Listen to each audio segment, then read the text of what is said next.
Dahulu ada seorang penyair hebat dan sangat terkenal yang dikenal dengan nama Syekh Farazak. Syekh Al-Farazak, nama lengkapnya adalah Hammam bin Khalid Abu Firas. Syekh Al-Farazak lahir di Kadima yang sekarang menjadi negara Kuwait dan tinggal di Basra. Beliau adalah seorang anggota Darim, salah satu divisi paling terhormat di Bani Tamim, dan ibu beliau berasal dari suku Dabbah. Kakek beliau adalah seorang badui terkenal. Ayah beliau, Ghalib, mengikuti cara hidup yang sama hingga Basrah didirikan dan terkenal akan kelemah lembutannya. Syekh Al-Farazak memiliki kebiasaan yang unik karena selalu terlihat asyik hanya untuk selalu memuji Rasulullah SAW dan juga gemar melakukan ibadah haji setiap tahunnya. Suatu waktu, ketika Syekh Al-Farazak sedang melakukan ibadah haji, kemudian Syekh Al-Farazak datang berziarah ke makam Rasulullah SAW dan membaca qasidah di makam Rasulullah SAW. Dan pada saat yang bersamaan, tanpa disadari oleh Syekh Al-Farazak, ada seseorang yang telah mendengarkan qasidah pujian untuk memuji Rasulullah SAW yang dilantunkannya. Setelah selesai membaca qasidah tersebut, orang itu bergegas menemui Syekh Al-Farazak dan mengajak Syekh Al-Farazak untuk berkunjung ke rumahnya dengan alasan untuk mengajak Syekh Al-Farazak makan siang di rumahnya. Syekh Al-Farazak pun menerima ajakan orang tersebut dengan senang hati. Dan setelah berjalan jauh hingga keluar dari Madinah Al-Munawwarah, sampailah kedua orang itu di rumah yang dituju. Sesampainya di dalam rumah, orang tersebut memegangi Syekh Al-Farazak dan berkata, "Sungguh, aku sangat membenci orang-orang yang memuji-muji Muhammad, dan kubawa engkau ke sini untuk kugunting lidahmu."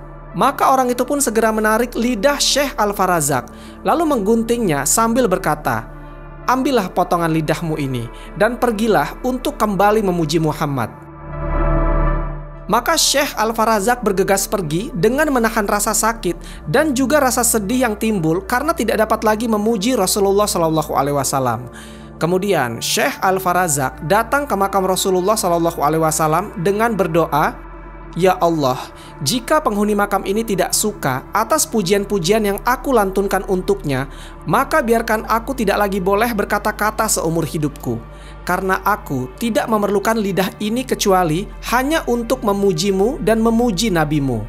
Namun jika engkau dan nabimu ridho, maka kembalikanlah lidahku ini ke mulutku seperti semula." Syekh Al-Farazak pun menangis hingga beliau tertidur. Dan di dalam tidurnya, Syekh Al-Farazak bermimpi berjumpa dengan Rasulullah SAW. Di dalam mimpi itu, Rasulullah SAW berkata, "Aku suka mendengar pujian-pujianmu, berikanlah potongan lidahmu." Lalu Rasulullah SAW mengambil potongan lidah itu dan mengembalikannya pada tempatnya semula. Ketika Syekh Al-Farazak terbangun dari tidurnya, beliau mendapati lidahnya telah kembali seperti sedia kala. Maka Syekh Al-Farazak pun bertambah girahnya untuk selalu memuji Rasulullah SAW. Hingga di tahun selanjutnya, Syekh Al-Farazak datang lagi untuk berziarah ke makam Rasulullah SAW dan kembali membaca pujian-pujian untuk Rasulullah SAW. Dan saat itu datanglah seseorang yang masih muda dan gagah serta berwajah cerah menemui Syekh Al-Farazak dan mengajak beliau untuk makan siang di rumahnya. Syekh Al-Farazak masih teringat kejadian tahun yang lalu. Namun Syekh Al-Farazak tetap menerima ajakan tersebut sehingga beliau pun dibawa ke rumah anak muda itu. Sesampainya di rumah anak muda itu, Syekh Al-Farazak masih ingat dengan rumah itu. Rumah di mana Syekh Al-Farazak yang dulu pernah datangi. Lalu di rumah itulah lidah beliau dipotong. Dengan penuh rasa takzim, anak muda itu pun meminta Syekh Al-Farazak untuk masuk ke dalam rumahnya. Setelah di dalam rumahnya, Syekh Al-Farazak melihat seekor kera yang sangat besar dan kelihatannya sangat ganas di dalam sebuah kurungan besar yang terbuat dari besi. Maka tanpa banyak basa-basi lagi, anak muda itu berkata, "Wahai Tuan, apakah engkau lihat kera besar yang ada di dalam kurungan itu? Dia adalah ayahku yang dahulu telah menggunting lidahmu." Maka keesokan harinya Allah Subhanahu wa Ta'ala mengubahnya menjadi seekor kera.